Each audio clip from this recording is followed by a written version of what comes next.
L-opinjoni tal-Kumitat li evalwa n-nomina tal-Avukat Veronique Dalli għal imħallef tal-Qorti Ġenerali tal-Unjoni Ewropea irrikonoxxa li din għandha l-kwalifiċi u l-esperjenzi legali tagħha minkejja dan ma laqax in-nomina fuq kriterji speċifiċi.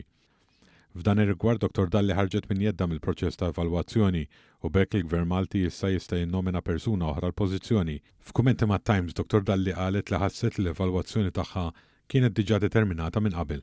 L-evalwazzjoni ta' Dr Dalli ġiet wara li Dr Zammit Lewis kien saħaq li kien ġie imminat fil-proċess tal-għażla għall-istess kariga, hekk kif dawk mill-aqda estremista Repubblika u sansitra deputati nazzjonalisti kienu ħarġu jifirħu kontra nominat Malti. Zammit Lewis kien qal li ma jridx jara nies oħrajn jiffaċċjaw din il-kattiverja. Zammit Lewis bħal Veronique Dalli kien spiċċa nominat minn Malta wara sejħa pubblika. Fuq Dr Dalli kien pront ħareġ jikteb l-ex-deputat Senat Soppardi. Il-President Onorarju ta' Repubblika u deputat Kerol Aquilina kien qal l-Istituzzjoni Ewropea qalet li Zammit Lewis biex ma jħux miegħu il-bib ta' barra u nfexx jiddieħaq bin-nominat magħżul Malti. Zammit Lewis qal li fl-intervju li kellu fi Brussell wara xhur ta' preparamenti u sagrifiċċji personali ġie mistoqsi fost l-oħrajn dwar wejjeġ li m'għandhomx jaqsmu xejn mal-pożizzjoni li kien nominat għaliha filwaqt li esprima d-dubji tiegħu.